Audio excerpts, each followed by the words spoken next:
नमस्कार दोस्तों, एक बार फिर स्वागत है आपका अपने परिवार कॉग्निसिव में। आज जो है हम एक इंपॉर्टेंट टॉपिक पढ़ने वाले हैं। उस टॉपिक का नाम है इंटरनेशनल ऑर्गेनाइजेशंस। आज जितने भी इंटरनेशनल ऑर्गेनाइजेशंस हैं जो आपके एग्जाम के पॉइंट ऑफ व्यू से इंपॉर्टेंट है, चाहे वो यूनाइटेड नेशंस हो, चाहे वो वर्ल्ड हेल्थ ऑर्गेनाइजेशन हो, चाहे वो इंटरनेशनल मॉनिटरी फंड हो, तमाम ऐसे ऑर्गेनाइजेशंस आज हम डिस्कस करने वाले हैं और आज वही हमारा ये सेशन रहेगा। दोस्तों, टॉपिक पे जाने से पहले एक और टॉपिक की मैं बात करना चाहता हूं जो आज आप न्यूज पे देख रहे हो कि किसी एंकर ने किस तरह से कुछ टीचर्स को टारगेट किया और उस टारगेट होने की वजह से कुछ टीचर्स निकलकर सामने आए और एक दूसरे के ऊपर इन लोगों ने आरोप प्रति आरोप लगाना शुरू कर दिया। मैं स्टूडेंट से कहना चाहता हूं सिर्फ एक ही बात कि हमको इनके ऊपर ध्यान नहीं देना है। हमको अपने एग्जाम के ऊपर ध्यान देना है कि हम किस तरह से एग्जाम में क्वालिफाई हो सकते हैं।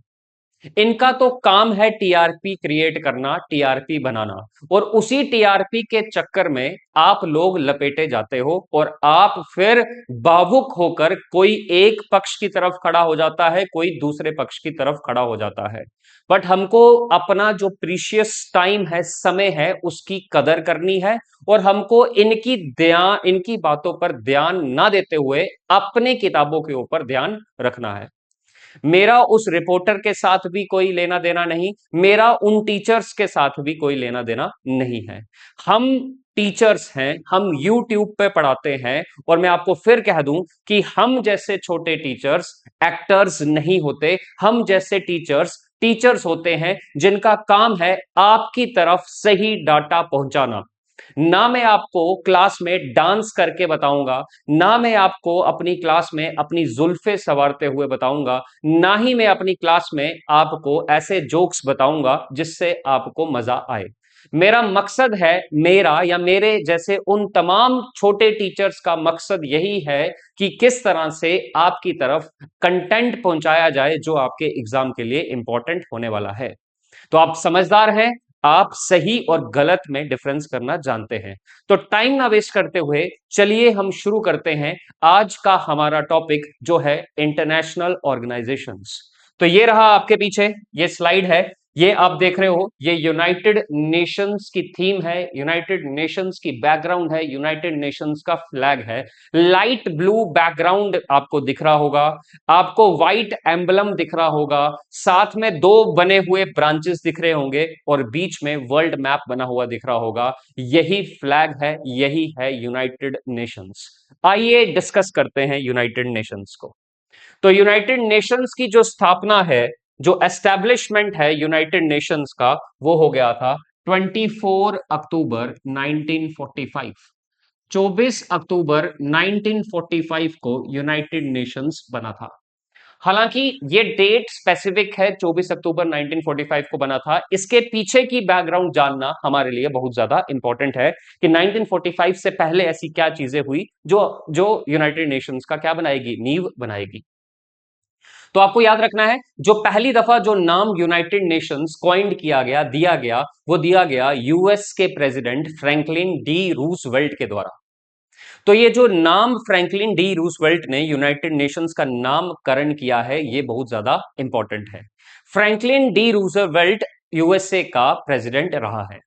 दोस्तों, मैं आपको बता देता हूं, भारत में भी एक प्रेसिडेंट होता है जिसका टेन्योर 5 साल होता है और भारत के जो प्रेसिडेंट होते हैं वो जितनी मर्जी दफा बनना चाहें तो वो प्रेसिडेंट बन सकते हैं, सब्जेक्ट टू वोटिंग। ठीक है, और टेन्योर कितने साल का होता है? 5 साल का। अगर मैं बात करूं यूनाइटेड स्टेट्स की, अगर मैं बात करूं यूएसए की, माफ करना यूनाइटेड नेशंस बोला मैंने, अगर मैं बात करूं यूनाइटेड स्टेट्स ऑफ अमेरिका की, यूएसए की बात करूं, तो वहां पर जो प्रेसिडेंट है वो सिर्फ 2 टाइम्स ही प्रेसिडेंट बन सकता है और उनका जो टेन्योर होता है वो 4-4 साल का होता है। जबकि भारत में 2 दफा नहीं, प्रेसिडेंट कितनी भी दफा बनना चाहे तो वो बन सकते हैं और उनका टेन्योर 5 साल होता है। और यूएसए में यही टेन्योर कितने साल का होता है, कितनी दफा बन सकता है? दो बारी ही यूएसए का प्रेसिडेंट बन सकता है।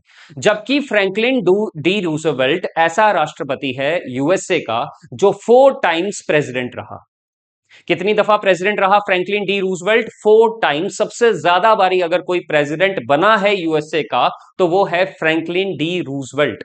और यही फ्रैंकलिन डी रूजवेल्ट जो यूएसए का प्रेसिडेंट है, इसी ने ही यूनाइटेड नेशंस वर्ड क्या किया था, कॉइंड किया था और वही आपके सामने है। The name of the United Nations was coined by US president Franklin D Roosevelt, और ये 4 टाइम्स, कितनी दफा बना है, 4 टाइम्स यूनाइटेड स्टेट्स का क्या रहा है, प्रेसिडेंट रहा है। आगे बढ़ते हैं। साल है 1942, महीना है जनवरी का। साल है 1942, महीना है जनवरी का। इस साल और इस महीने में डिक्लेयर किया कि यूनाइटेड नेशंस बनेगा। Declaration of the United Nations, declare हुआ यूनाइटेड नेशंस बनेगा फॉलोइंग द अटलांटिक चार्टर। तो 1942 में डिक्लेयर किया ये यूनाइटेड नेशंस बनना है। फिर साल आता है 1944, बच्चों साल आता है 1944, तारीख आपको याद रखनी है, डेट आपको याद रखनी है, 21 अगस्त से लेकर 7 अक्टूबर 1944। 21 अगस्त 21 अगस्त 1944 से लेकर 7 अक्टूबर 1944 के बीच में एक कॉन्फ्रेंस होती है जिसका नाम है डंबरटोन ओक्स कॉन्फ्रेंस। याद रखना, फिर से बोल रहा हूं, 21 अगस्त 1944 से लेकर 7 अक्टूबर 1944 के बीच में एक कॉन्फ्रेंस होती है जिसका नाम है डंबरटोन ओक्स कॉन्फ्रेंस। ये कहां पर होती है, वॉशिंगटन में। कहां होती है, हेल्ड इन वॉशिंगटन, यूएसए में ये कॉन्फ्रेंस होती है, जहां पर यूनाइटेड नेशंस की रूपरेखा तैयार की जाती है, मतलब आउटलाइन तैयार की जाती है, किसकी, यूनाइटेड नेशंस की। I hope you are getting my point. फिर साल आता है 1945, महीना है फरवरी का, तारीख है 4। साल है 1945, महीना है फरवरी का, तारीख है 4। यहां पर होती, इस तारीख को होती है, इस साल इस महीने को होती है वार्सा समिट। और ये ऐसा सम्मेलन है जिसमें उस समय वर्ल्ड की 3 महान हस्तियों ने पार्टिसिपेट किया था, और वो वर्ल्ड की 3 महान हस्तियों का नाम है चर्चिल, स्टालिन और रूसवेल्ट। चर्चिल वही बंदा है जिसने महात्मा गांधी को नेक्ड मोंक कहा था, नंगा फकीर कहा था। ये एग्जाम में क्वेश्चन आया हुआ है कि किसने महात्मा गांधी को नेक्ड मोंक कहा, who said naked monk to Mahatma Gandhi, तो वो चर्चिल ही था। तो ये जो वर्सा सम्मेलन है जिसमें 3 महान हस्तियों ने पार्टिसिपेट किया, क्या क्या नाम है उनका, चर्चिल, स्टालिन और रूसवेल्ट, इन्होंने पार्टिसिपेट किया। और इस वर्सा समिट में क्या डिसाइड किया गया था, सिक्योरिटी काउंसिल की वोटिंग सिस्टम को क्या किया गया था, डिसाइड किया गया था। Voting system in the security council decided on 4 फरवरी 1945। I hope students you are getting my point, और ये आपके एग्जाम के लिए बहुत ज्यादा क्या है, इंपॉर्टेंट है, नोट्स। बढ़ते हैं नेक्स्ट स्लाइड की तरफ। तो ये रहा, साल आता है 1945, महीना है जून का, तारीख है 26। साल है 1945, महीना है जून का, तारीख है 26। कुल मिलाकर 26 जून 1945 को एक कॉन्फ्रेंस होती है सैन फ्रांसिस्को में। एक कॉन्फ्रेंस होती है सैन फ्रांसिस्को में, जहां पर यूनाइटेड नेशन चार्टर पर क्या किए जाते हैं, हस्ताक्षर, साइन किए जाते हैं। और उसके बाद 24 अक्टूबर 1945 को यूनाइटेड नेशन का क्या होता है, एस्टैब्लिशमेंट होता है। साल है 1945, महीना है अक्टूबर का, तारीख है 24, मतलब 24 अक्टूबर 1945 को यूनाइटेड नेशंस का क्या किया जाता है, एस्टैब्लिशमेंट किया जाता है। और यही बात आपके एग्जाम के लिए क्या है, इंपॉर्टेंट है बच्चों। और जब यूनाइटेड नेशंस का एस्टेब्लिशमेंट किया तो इसमें कुछ फाउंडिंग मेंबर कंट्रीज थी। तो एग्जाम में पूछा जाता है कितनी फाउंडिंग मेंबर कंट्रीज है यूनाइटेड नेशंस की, तो यूनाइटेड नेशन की फाउंडिंग मेंबर कंट्रीज हैं 51। कितनी मेंबर कंट्रीज हैं, 51। 50 कंट्रीज ने पहले साइन किए थे। फर्स्ट 50 कंट्रीज साइंड ऑन 26 जून 1945। पहली 50 कंट्रीज ने यूनाइटेड नेशंस में 26 जून 1945 को सिग्नेचर किए थे। और जो 51st कंट्री है जो आपको अपने एग्जाम के लिए याद रखना है, उसका नाम है पोलैंड। ये 51st कंट्री है फाउंडिंग मेंबर्स में से। तो total founding member countries United Nations की 51 है, जिसमें से 50 कंट्रीज ने पहले साइन कर दिए थे, और जो 51st जो आखिरी कंट्री जुड़ी थी उसका नाम था आपका पोलैंड। ये है फाउंडिंग मेंबर्स। अगर हम इस समय की बात करें तो करंट मेंबर कंट्रीज जो हैं इस समय यूनाइटेड नेशंस की, वो है 193। इस समय जो करंट मेंबर कंट्रीज हैं यूनाइटेड नेशंस की, वो है 193। और 193rd जो कंट्री इस समय लेटेस्ट जुड़ी है उसका नाम है साउथ सुडान। तो 193 कंट्रीज हैं, जिसमें से जो लास्ट में 193rd कंट्री जुड़ी उसका नाम है साउथ सुडान। अब आपके लिए एक होमवर्क देता हूं कि साउथ सूडान की कैपिटल आपको याद रखनी है, लिखना है अपने नोट्स में कि साउथ सूडान की कैपिटल क्या है। बढ़ते हैं आगे। जब फाउंडिंग मेंबर्स आपको पता लग गया, 51 फाउंडिंग मेंबर कंट्रीज हैं, इस समय 193 मेंबर कंट्रीज हैं। तो जब यूनाइटेड नेशंस बना तो उस समय वहां इंडिया के पहले रिप्रेजेंटेटिव कौन थे यूनाइटेड नेशन में? इंडियाज फर्स्ट रिप्रेजेंटेटिव, भारत के पहले रिप्रेजेंटेटिव यूनाइटेड नेशंस में कौन थे? रामास्वामी मुदालियार। तो आपको ये याद रखना है एग्जाम पॉइंट ऑफ व्यू के लिए। इंडिया के जो पहले रिप्रेजेंटेटिव यूनाइटेड नेशंस के थे जब ये बना था तो उनका नाम था रामास्वामी मुदालियार। अगर मैं बात करता हूं किसके, यूनाइटेड नेशंस के हेडक्वार्टर्स की, तो ये भी आपके एग्जाम के लिए क्या है? इंपॉर्टेंट है। अगर मैं बात करता हूं यूनाइटेड नेशंस के हेडक्वार्टर्स की, तो यूनाइटेड नेशंस के हेडक्वार्टर्स कहां पर है? न्यूयॉर्क में है। न्यूयॉर्क में एक जगह है मैनहट्टन। 17 एकर्स में फैला हुआ यूनाइटेड नेशन है जिसके कुल मिलाकर 39 फ्लोर्स हैं, ये आपको याद रखना है। फिर से सुन लो, हेडक्वार्टर्स यूनाइटेड नेशन के न्यूयॉर्क में है। न्यूयॉर्क में एक शहर है मैनहट्टन, जगह है मैनहट्टन, वहां पर यूनाइटेड नेशंस का हेडक्वार्टर है। 17 एकर्स में ये यूनाइटेड नेशन फैला हुआ है और यूनाइटेड नेशंस के कुल मिलाकर 39 फ्लोर्स हैं। I hope you are getting my point. United Nations को जो लैंड डोनेट की गई है, जहां पर यूनाइटेड नेशंस का हेडक्वार्टर्स बना है, वो जमीन दान दी गई थी। Land donated by John D Rockefeller. तो आपको याद रखना है, जॉन डी रॉकफेलर ने यूनाइटेड नेशंस को जमीन क्या की है? दान दी है। तो land donated by John D Rockefeller. I hope you are getting my point. बढ़ते हैं आगे। जो यूनाइटेड नेशन की जो सेक्रेटरीट बिल्डिंग है, ये कंप्लीट हुई थी 1952 में। साल है 1952। इस साल में यूनाइटेड नेशंस की सेक्रेटरीट बिल्डिंग को क्या किया गया? कंप्लीट किया गया। और यूनाइटेड नेशन की जनरल असेंबली की पहली मीटिंग हुई थी अक्टूबर 1952 में, यह याद रखना है। यूनाइटेड नेशन की जो सेक्रेटरीट बिल्डिंग है वो कंप्लीट हुई 1952 में और जनरल असेंबली की पहली मीटिंग हुई यूनाइटेड नेशंस के अक्टूबर 1952 में। अगर मैं यूनाइटेड नेशंस के फ्लैग की बात करूं, तो यूनाइटेड नेशन का जो फ्लैग है वो लाइट ब्लू बैकग्राउंड है उसकी, याद रखना, लाइट ब्लू बैकग्राउंड है, उस पर व्हाइट एम्बलम बना हुआ है, 2 ऑलिव ब्रांचेस हैं और बीच में बना है वर्ल्ड मैप। तो ये भी एग्जाम के लिए क्या है? इंपॉर्टेंट है। यूनाइटेड नेशंस की अगर मैं वर्किंग लैंग्वेजेस की बात करूं, तो कुल मिलाकर आपको याद रखना है टोटल लैंग्वेजेस यूनाइटेड नेशंस की कितनी है? 6 है। यूनाइटेड नेशंस की कुल मिलाकर 6 लैंग्वेजेस हैं। कितनी लैंग्वेजेस हैं? 6 लैंग्वेजेस हैं। कौन कौन सी? English, French, Chinese, Russian, Arabic, Spanish. फिर से बोल देता हूं, कुल मिलाकर 6 रिकॉग्नाइज लैंग्वेज हैं यूनाइटेड नेशंस की। वो कौन कौन सी है? English, French, Chinese, Russian, Arabic और स्पेनिश। और अगर आपको पूछेंगे यूनाइटेड नेशन की वर्किंग लैंग्वेजेस कौन कौन सी हैं, तो वो सिर्फ 2 हैं, इंग्लिश और French. I hope you are getting my point. अगर मैं बात करता हूं, ये मोस्ट इंपॉर्टेंट पॉइंट है, अगर मैं बात करता हूं यूनाइटेड नेशंस के बजट की, तो यूनाइटेड नेशन के कॉन्स्टिट्यूशन के आर्टिकल 17 में यूनाइटेड नेशन के बजट के बारे में बात की गई है।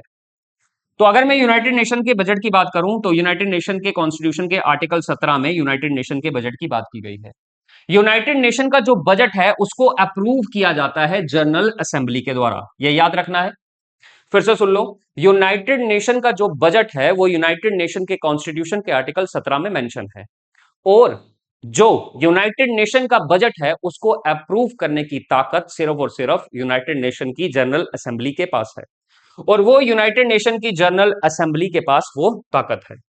यूनाइटेड नेशन के बजट को प्रेजेंट कौन करता है? Secretary general of the United nation. I hope you are getting my point. तो यूनाइटेड नेशन का जो बजट है वो अप्रूव करने की ताकत कौन रखता है? General assembly.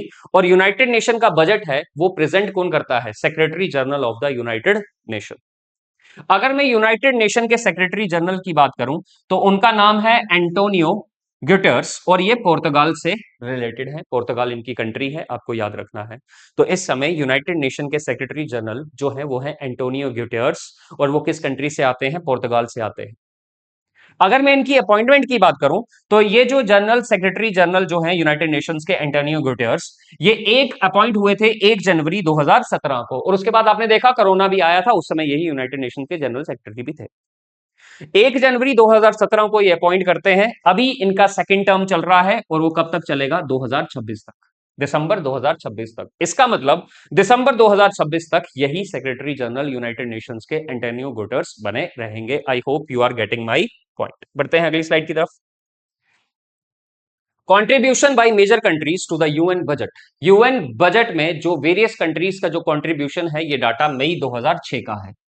उसके बाद से स्पेसिफाई नहीं किया गया है। फिलहाल के लिए मई 2006 का जो डाटा है, जिसमें यूनाइटेड नेशन के बजट में किन किन कंट्रीज का क्या क्या योगदान है, वो आपको याद रखना है।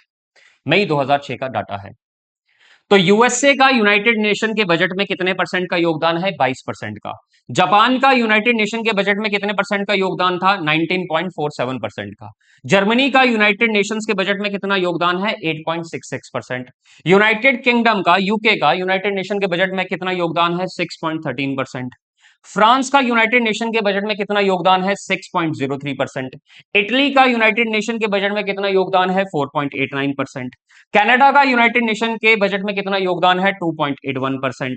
रशिया का यूनाइटेड नेशन के बजट में कितना योगदान है? 1.110%। और भारत का यूनाइटेड नेशन के बजट में कितना योगदान है? 0.341%।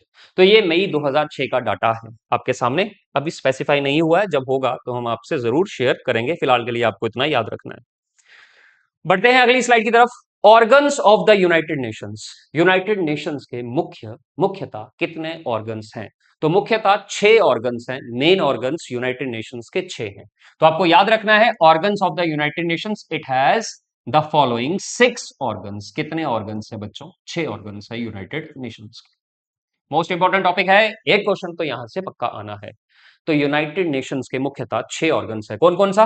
पहला ऑर्गन का नाम है जनरल असेंबली, दूसरे का नाम है सिक्योरिटी काउंसिल, तीसरे का नाम है economic and social council, fourth का नाम है ट्रस्टशिप काउंसिल, फिफ्थ का नाम है इंटरनेशनल कोर्ट ऑफ जस्टिस और सिक्स का नाम है secretariat.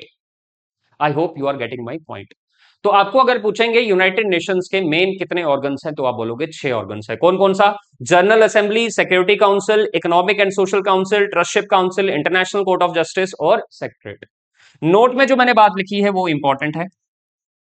International court of justice का हेडक्वार्टर्स एक जगह है हेग, जो कहां पर है? नेदरलैंड में। इंटरनेशनल कोर्ट ऑफ जस्टिस का जो हेडक्वार्टर्स है वो है हेग, नेदरलैंड में। बाकी जितने भी ऑर्गन्स हैं सबका हेडक्वार्टर्स न्यूयॉर्क में है। यही मैंने नोट में लिखा हुआ है। Apart from the international court of justice located in Hague in the Netherland, all the organs of the United Nations have their headquarters in New York. सिर्फ और सिर्फ इंटरनेशनल कोर्ट ऑफ जस्टिस का जो हेडक्वार्टर्स है वो हेग, नीदरलैंड में है। बाकी जितने भी ऑर्गन्स है यूनाइटेड नेशंस के, उनका सारों का सारा हेडक्वार्टर्स कहां पर है? न्यूयॉर्क में बच्चों। I hope you are getting my point. बढ़ते हैं अगली स्लाइड की तरफ। अब थोड़ा बहुत जो मेन ऑर्गन्स है उनको थोड़ा सा हम डिस्कस करेंगे, जो जहां से एग्जाम में क्वेश्चन आए हैं। तो अगर हम बात करते हैं जनरल असेंबली की, हमने देखा पहला मेन ऑर्गन है। It consist of representatives from all member countries. मैंने अभी बताया कि 193 मेंबर कंट्रीज है यूनाइटेड नेशंस की, और हर एक कंट्री अपने अपने रिप्रेजेंटेटिव्स यूनाइटेड नेशंस में भेजती है। तो जो जनरल असेंबली जो ऑर्गन है यूनाइटेड नेशंस का, इसमें जितने भी तमाम मेंबर कंट्रीज हैं उनके सबके क्या होते हैं? रिप्रेजेंटेटिव्स होते हैं। दूसरा पॉइंट क्या है? It is also called the mini parliament of the world. ये आपको याद रखना है, जनरल असेंबली को mini parliament of the world भी कहा जाता है। तो mini parliament of the world किसको कहा जाता है? General assembly. यूनाइटेड नेशन का एक मेन ऑर्गन है जनरल असेंबली, उसी को mini parliament of the world भी कहा जाता है। जनरल असेंबली में जो यूनाइटेड नेशन का ऑर्गन है general assembly, each country can send 5 representatives. Total 193 countries हैं यूनाइटेड नेशन की। मेंबर कंट्रीज कितनी है? 193। और हर एक कंट्री अपने 5-5 रिप्रेजेंटेटिव्स भेजती है, और उन पांचों का एक ही वोट होता है। Each country can send 5 representatives but has only 1 vote. हर एक कंट्री अपने 5 रिप्रेजेंटेटिव भेजती है, उन सबका क्या होता है? एक ही वोट होता है। I hope you are getting my point. बढ़ते हैं अगली स्लाइड की तरफ। सिक्योरिटी काउंसिल को डिस्कस करते हैं। It is the main and the executive organ of the United nation. ये मेन और एग्जीक्यूटिव ऑर्गन है किसका? यूनाइटेड नेशन का। इसकी मेन रिस्पॉन्सिबिलिटी क्या है? इंटरनेशनल पीस को मेंटेन करना और सिक्योरिटी प्रोवाइड करना। हालांकि ये इसमें फेल हो रहा है। आपके सामने बहुत सारी वॉर्स हो रही हैं। रशिया रूस यूक्रेन का युद्ध अभी तक खत्म होने का नाम नहीं ले रहा है। ठीक है। यूएसए इजराइल वर्सेस ईरान, ये युद्ध अभी खत्म होने का नाम नहीं ले रहा है। इसी बीच भारत और पाकिस्तान के लगातार युद्ध चलते रहते हैं। और भी अजरबैजान और अर्मेनिया, इनके बीच में भी युद्ध चल रहा है। और गल्फ में देखो तो हाहाकार मचा हुआ है, हर कहीं ना कहीं वर्ल्ड के कोने में लड़ाई झगड़े का माहौल बना हुआ है। चाइना की नजर ताइवान पे है, चाइना की नजर जापान पे है। और सारा यहां पर क्या बना है, केओस फैला हुआ है। और काम क्या था कि इसको, इस केओस को रोकने का काम यूनाइटेड नेशंस का तभी तो बना था, बट ये फेल हो चुका है। ठीक है, मेरा ऐसा मानना है, आपका क्या मानना है वो आपकी अपनी इच्छा है। पर फिलहाल के लिए आपको एग्जाम पॉइंट ऑफ व्यू में ये याद रखना है कि यूनाइटेड नेशन का जो मेन काम था वो था इंटरनेशनल पीस प्रोवाइड करना और सिक्योरिटी प्रोवाइड करना। यूनाइटेड नेशन सिक्योरिटी काउंसिल को ही क्या कहा जाता है, वर्ल्ड्स पुलिसमैन। आपको याद रखना है, ये मोस्ट इंपॉर्टेंट चीज है। जैसे यूनाइटेड नेशन के जनरल असेंबली को mini parliament of the world कहा जाता है, वैसे ही जो यूनाइटेड नेशन सिक्योरिटी काउंसिल है उसको दुनिया का पुलिसमैन कहा जाता है। यह एग्जाम के लिए मोस्ट इंपॉर्टेंट है। यूनाइटेड नेशन सिक्योरिटी काउंसिल के टोटल मेंबर कितने हैं, 15 मेंबर्स हैं। टोटल कितने होते हैं, 15 मेंबर्स, जिसमें से 5 परमानेंट हैं और 10 टेम्पररी हैं। 5 परमानेंट मेंबर्स होते हैं इसमें और 10 टेम्पररी होते हैं। कुल मिलाकर 15 members United nation security council का हिस्सा है। अगर मैं परमानेंट मेंबर्स की बात करूं तो आपको याद रखना है परमानेंट मेंबर्स कितने हैं, 5 हैं, जिसमें यूएसए पहला, फिर रशिया 2, यूके 3, फ्रांस 4 और पांचवा आपका चाइना। जो भारत को मिलनी थी सीट वो चाइना को मिल गई है। वो क्यों मिली है आप समझदार है, आपको पता होगा। तो फिलहाल के लिए आपको इतना याद रखना है कि परमानेंट मेंबर्स 5 हैं, USA, Russia, United kingdom, France और चाइना, और 10 टेम्पररी हैं। टेम्पररी मेंबर्स जो हैं उनको इलेक्ट कौन करता है और उनका टेन्योर कितने साल का होता है, ये मोस्ट इंपॉर्टेंट है। जो टेम्पररी मेंबर्स हैं यूनाइटेड नेशन सिक्योरिटी काउंसिल के, उनको जनरल असेंबली इलेक्ट करती है बाई 2/3 मेजोरिटी। मेजोरिटी का खेल है। 2/3 मेजोरिटी से जनरल असेंबली सिलेक्ट करती है कि 10 टेम्पररी मेंबर्स कौन होंगे, और उन 10 टेम्पररी मेंबर्स का टेन्योर होता है सिर्फ और सिर्फ 2 साल। ये आपको याद रखना है। I hope you are getting my point. 1965 से पहले, 1965 से पहले, फिर से बोल रहा हूं, इंपॉर्टेंट है ये पॉइंट, इंपॉर्टेंट है, याद रखना। 1965 से पहले यूनाइटेड नेशन सिक्योरिटी काउंसिल के 11 मेंबर होते थे, बट 1965 में यही आंकड़ा 11 से बढ़कर क्या कर दिया गया, 15 कर दिया गया। In 1965 the number of members of the security council was increase from 11 to 15। ये आपको याद रखना है। I hope you are getting my point. बढ़ते हैं अगली स्लाइड की तरफ। ये 5 परमानेंट मेंबर्स हैं, यूएसए, ब्रिटेन, फ्रांस, रूस और चीन, China. USA, UK, France, Russia और चाइना, ये 5 परमानेंट मेंबर्स हैं।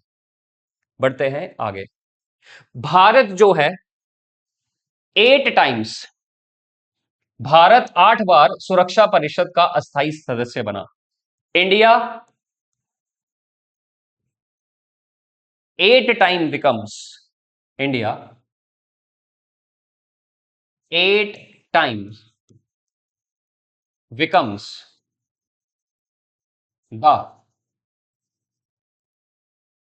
temporary member of UNSC. United nation security council का भारत 8 दफा मेंबर बना है, वो भी टेम्पररी मेंबर। वोट पड़े होंगे, है ना। मैंने बताया टेम्पररी मेंबर को कौन चुनता है, जनरल असेंबली चुनती है 2/3 मेजोरिटी से। और टेम्पररी मेंबर्स का जो टेन्योर होता है वो 2 साल का होता है। तो भारत उसमें 8 दफा बना हुआ है। और कब कब बना हुआ ये आपके सामने स्क्रीन पर है, देखो।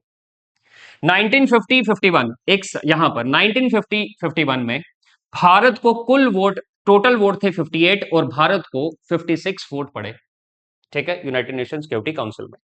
1967-68 में टोटल वोट थे 119, भारत को पड़े 82 यूनाइटेड नेशन सिक्योरिटी काउंसिल में। 1972-73 में कुल वोट थे, टोटल वोट थे 116, भारत को पड़े यूनाइटेड नेशन सिक्योरिटी काउंसिल में 107। 1977-78 में कुल वोट 138 हैं और भारत को 132 वोट्स का समर्थन मिला यूनाइटेड नेशन सिक्योरिटी काउंसिल की टेम्पररी सीट के लिए। 1984-85 में कुल वोट थे 155 और भारत को समर्थन मिला 142 वोट्स का। 1991-92 में कुल वोट्स थे 154 और भारत को समर्थन मिला 141 वोट्स का यूनाइटेड नेशन सिक्योरिटी काउंसिल की टेम्पररी सीट के लिए। 2011-12 में कुल वोट थे 191 और भारत को समर्थन मिला 187 वोट्स का। 2021 और 22 में कुल वोट थे 192 और भारत को समर्थन मिला यूनाइटेड नेशन सिक्योरिटी काउंसिल की परमानेंट सीट के लिए 184 वोट्स का। तो भारत 8 बार सुरक्षा परिषद का टेम्पररी मेंबर बना हुआ है और कब कब बना और कितने वोट मिले ये मैंने आपको बता दिया। I hope you are getting my point. बढ़ते हैं अगली स्लाइड की तरफ। अब हम बात करेंगे इंटरनेशनल कोर्ट ऑफ जस्टिस की। The international court of justice was establish in Hague. Hague जगह है कहां पर? नेदरलैंड में। और कब बना? 3 अप्रैल 1946 को। तो आपको याद रखना है 3 अप्रैल 1946 को इंटरनेशनल कोर्ट ऑफ जस्टिस की स्थापना कर दी गई और इंटरनेशनल कोर्ट ऑफ जस्टिस बना एक जगह हेग और कंट्री है Netherland. Next point, the statue of the international court of justice has 5 chapters. जो ये स्टैचू है इंटरनेशनल कोर्ट ऑफ जस्टिस का, इसके 5 चैप्टर्स हैं और इसमें कितने आर्टिकल्स हैं? 70 आर्टिकल्स हैं, ये आपको याद रखना है। द नंबर ऑफ जजेस in it is kept at 15। जो इंटरनेशनल कोर्ट ऑफ जस्टिस के जो नंबर है जजेस का वो कितना है? 15 है, ये आपको याद रखना है। और ये जो 15 जजेस है ये 9 साल के लिए क्या किए जाते हैं? अपॉइंट किए जाते हैं, ये भी आपको याद रखना है। और हर 3 साल के बाद आफ्टर एवरी 3 इयर्स 5 जजेस रिटायर, ये भी आपको याद रखना है। तो इंटरनेशनल कोर्ट ऑफ जस्टिस में जजेस की संख्या 15 है। 9 साल के लिए इनको अपॉइंट किया जाता है और हर 3 साल के बाद 5 जजेस क्या होते हैं? रिटायर होते हैं। नो 2 जजेस can be from the same country. कोई भी 2 जजेस सेम कंट्री से नहीं हो सकते। ये इंटरनेशनल कोर्ट ऑफ जस्टिस की बात हमने करी। ये आपके नोट्स के लिए बहुत ज्यादा इंपॉर्टेंट है, आपके एग्जाम के लिए बहुत ज्यादा इंपॉर्टेंट है। बढ़ते हैं अगली स्लाइड की तरफ। इंटरनेशनल कोर्ट ऑफ जस्टिस में भारत के जजेस कौन कौन रहे? मोस्ट इंपॉर्टेंट पॉइंट, इंडियन जजेस in the international court of justice. Bharat के कौन कौन से जजों ने सर्व किया इंटरनेशनल कोर्ट ऑफ जस्टिस में? तो पहले का नाम है बेनेगल रामा राव जो 1952-53 में थे। दूसरे का नाम है नागेंद्र सिंह जो 1973 से 88 तक रहे। तीसरे का नाम है रघुनंदन पाठक जो 1989 से 91 तक रहे। और फोर्थ जो अभी तक है वो है दलबीर भंडारी जो 2012 से 2026 तक रहेंगे। I hope you are getting my point. तो भारत का प्रतिनिधित्व कौन कौन से इंडियन जजेस जो इंटरनेशनल कोर्ट ऑफ जस्टिस में जिन्होंने सर्व किया, जिन्होंने इंडिया को रिप्रेजेंट किया, उनके नाम है बेनेगल रामाराव, नागेंद्र सिंह, रघुनंदन पाठक और Dalbir Bhandari. I hope you are getting my point. बढ़ते हैं नेक्स्ट स्लाइड की तरफ। अब हम बात करेंगे international year of the United Nations. United Nations ने कौन कौन से साल को क्या डिक्लेयर किया वो आपके लिए इंपॉर्टेंट है। तो साल है 2021। 2021 को क्या बोला गया? International year of peace and trust. 2021 को क्या बोला गया? International year of basic sciences for sustainable development. 2021 को क्या बोला गया? International year of fruits and vegetables. 2021 को क्या बोला गया? International year for the elimination of the child labour. ये यूनाइटेड नेशंस के द्वारा डिक्लेयर किया गया साल है 2021 जिसमें क्या क्या चीजें उन्होंने डिक्लेयर करी। ऐसे ही बढ़ते हैं 2022। 2022 को क्या डिक्लेयर किया गया यूनाइटेड नेशंस के द्वारा? International year of glass caps, international years of artisanal fisheries and aquaculture. ये 2022 को डिक्लेयर किया गया। ऐसे ही 2023 पर चलते हैं, यूनाइटेड नेशंस ने इसको किस तरह से डिक्लेयर किया। 2023 को बोला गया इंटरनेशनल ईयर ऑफ मिलेट्स। ये मोस्ट इंपॉर्टेंट है।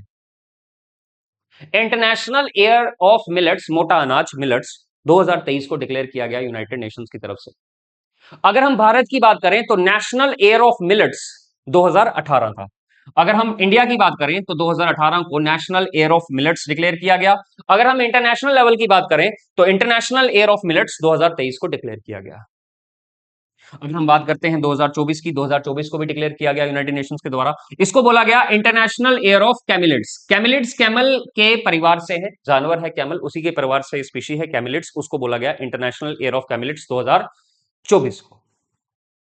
ऐसे ही 2025 को डिक्लेयर किया गया, 2025 को बोला गया इंटरनेशनल ईयर ऑफ ग्लेशियर्स, 2025 को international year of quantum science and technology 2025 को डिक्लेयर किया, और 2026 को डिक्लेयर किया गया है international year of range lands and pastoralist. ये आपको याद रखना है। I hope you are getting my point. बढ़ते हैं अगली स्लाइड की तरफ। International decades of the United Nation. Decades क्या होता है? 10 साल, 10 साल। तो इंटरनेशनल डिकेड्स कौन कौन से यूनाइटेड नेशन की तरफ से डिक्लेयर किए गए? 2016 2025 के डिकेड को बोला गया decade of the nutrition action.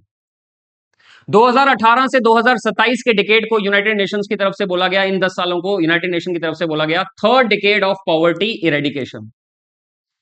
2018 से 2028 के 10 साल के डिकेड को बोला गया यूनाइटेड नेशन की तरफ से decade of sustainable development under water campaign. 2019 और 2028 के डिकेड को यूनाइटेड नेशंस की तरफ से बोला जा रहा है Nelson Mandela decade of peace and family farming. 2021 और 2030 के डिकेड को बोला गया decade of the ocean science. 2022 से 2032 का जो डिकेड है इसको बोला जाएगा डिकेड ऑफ इंडिजिनियस लैंग्वेजेस। तो ये सिर्फ और सिर्फ आपको ये चीजें याद रखनी है, नोट्स में लिखनी है।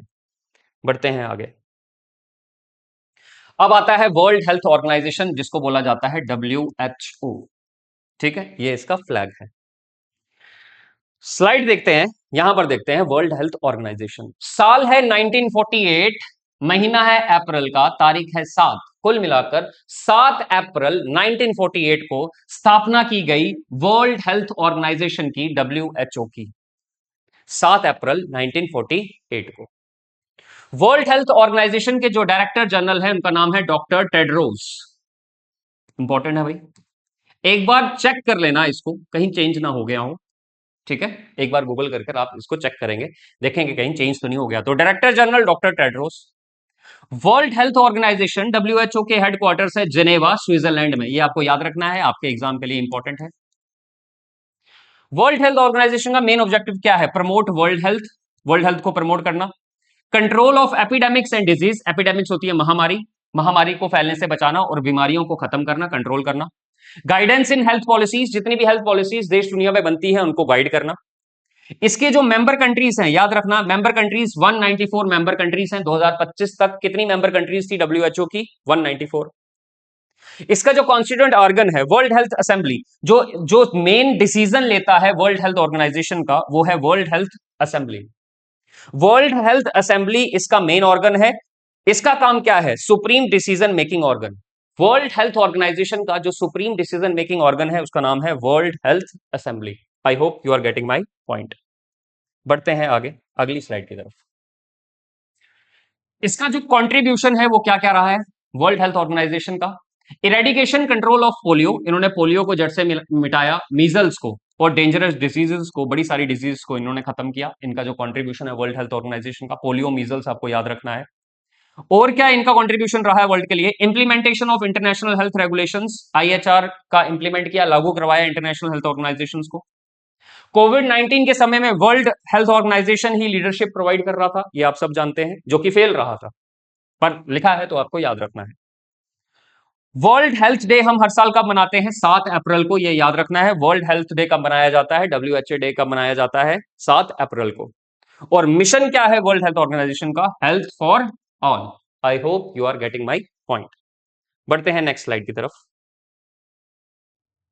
इस समय जो दो कंट्रीज हैं जिन्होंने WHO से जो क्या कर चुकी हैं, एग्जिट कर चुकी हैं, जिन्होंने WHO को, वर्ल्ड हेल्थ ऑर्गेनाइजेशन को छोड़ दिया है, वो दो कंट्रीज के नाम है यूनाइटेड स्टेट्स ऑफ अमेरिका और अर्जेंटीना। ये दो कंट्रीज हैं, आपको याद रखना है, ये इंपॉर्टेंट है। दो कंट्रीज वर्ल्ड की ऐसी हैं जो WHO मेंबर कंट्रीज थी, अब उन्होंने उसको क्या कर दिया है? छोड़ दिया है। उनका नाम है यूनाइटेड स्टेट्स ऑफ अमेरिका और Argentina. I hope you are getting my point. बढ़ते हैं अगली स्लाइड की तरफ। अगली स्लाइड है IMF, इंटरनेशनल मॉनिटरी फंड, ये रहा उसका फ्लैग। तो ये है इंटरनेशनल मॉनिटरी फंड। IMF का फुल नाम है इंटरनेशनल मॉनिटरी फंड। एस्टैब्लिश्ड हुआ है 27 दिसंबर 1945 को। डेट्स याद रखनी है, इंपॉर्टेंट है। IMF की स्थापना हुई है 27 दिसंबर 1945 को। एक कॉन्फ्रेंस हुई थी जिसका नाम था ब्रेटन वुड्स कॉन्फ्रेंस। कहां पर? न्यू हैम्पशायर, USA में। तो ब्रेटन वुड्स कॉन्फ्रेंस हुई है न्यू हैम्पशायर यूएसए में। वहां पर 27 दिसंबर 1945 को आईएमएफ की स्थापना कर दी गई थी। आईएमएफ के हेडक्वार्टर्स आपके एग्जाम के लिए इंपॉर्टेंट है। आईएमएफ के जो हेडक्वार्टर्स हैं वो है वॉशिंगटन डीसी यूएसए में, याद रखना, ये भी इंपॉर्टेंट है। हेडक्वार्टर्स कहां है आईएमएफ के? Washington DC USA. इसके जो शुरुआत के ऑब्जेक्टिव्स क्या है, क्या मकसद है, क्या एम है आईएमएफ का बनाने का? To promote global monetary cooperation, countries के बीच में जो मॉनिटरी कोऑपरेशन है, तालमेल है, वो बना रहे। दूसरा इसका क्या है? टू एस्टैब्लिश एक्सचेंज रेट्स, जो एक्सचेंज रेट्स हैं पैसे को लेकर वो स्टेबलाइज रहे। टू एनकरेज इंटरनेशनल ट्रेड, जो इंटरनेशनल ट्रेड होता है, व्यापार होता है, अंतरराष्ट्रीय व्यापार होता है, उसको एनकरेज करना इसका काम है आईएमएफ का। और क्या है? To help member countries in temporary financial crisis, जितनी भी मेंबर कंट्रीज हैं इसकी आईएमएफ की, अगर वो टेम्पररी क्राइसिस से गुजर रही हैं तो आईएमएफ का काम है उनको लोन प्रोवाइड करना, उनको स्टेबलाइज करना। इस समय जो मेंबर कंट्रीज हैं आईएमएफ की वो हैं 190। बढ़ते हैं आगे नेक्स्ट स्लाइड की तरफ। मेन काम क्या है? सर्वेलेंस, ऑब्जर्व करना, सर्वेलेंस करना, monitoring the economy of the member countries, जितनी भी 190 जो इसकी जो मेंबर कंट्रीज है उनकी इकोनॉमी पर नजर बनाए रखना आईएमएफ का मेन काम।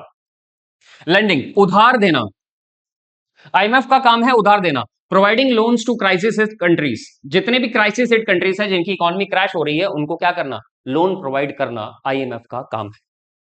साथ में और क्या काम है? टेक्निकल असिस्टेंस देना, पॉलिसी बनाना और एडमिनिस्ट्रेटिव ट्रेनिंग देना मेंबर कंट्रीज को मॉनिटरी कोऑपरेशन के लिए। मिशन क्या है आईएमएफ का? मेंटेनिंग ग्लोबल इकोनॉमिक स्टेबिलिटी, विश्व भर में जो भी इकोनॉमिक एक्टिविटीज है वो स्टेबल हो जाए, ये उनका काम है। And helping to recover from economic crisis, और अगर इकोनॉमिक क्राइसिस हो रहा है उससे निकालने का काम आईएमएफ का है मेंबर कंट्रीज को। सेक्रेटरी जनरल है क्रिस्टिना जॉर्जिविया, ये आपको याद रखना है सेक्रेटरी का नाम, तो देख लेना कहीं चेंज ना हो गया, इसको गूगल करके देख लेना एक बारी। क्रिस्टिना जॉर्जिविया सेक्रेटरी जनरल है किसके? आईएमएफ के।